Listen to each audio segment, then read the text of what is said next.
In this part, we will be changing the boot priority into your bootable flash drive. Click F10 if you have selected the proper boot selection. And then click enter the yes. Click. Click. First indicate the boot from USB.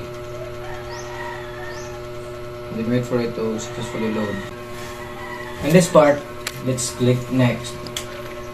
And then install now. To install a new Windows server.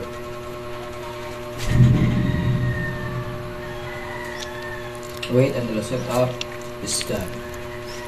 In this part, you must select the operating system that you want to install. Then click next.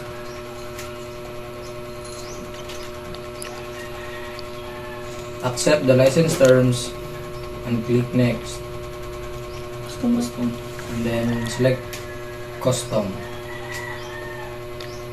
And then format this partition 2.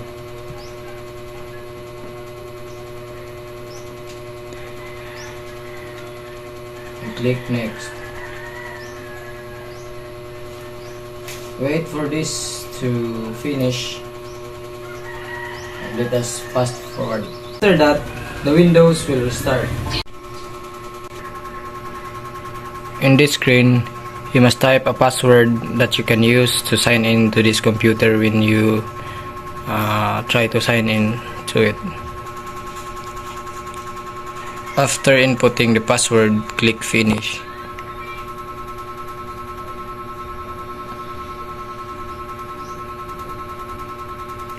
Wait for it to finalize the settings. And then this window will appear. Wait for it to finish. At this moment, it is installing the .NET Framework version 4.6.1. After it is done, this page will appear. Now click begin install. And press Ctrl Alt plus Delete to sign in. Enter the password that you entered earlier.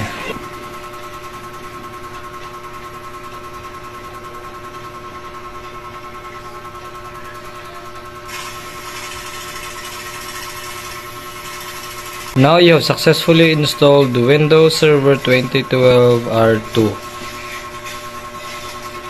And here is the server manager for configurations. That's how you install the Windows Server 2012.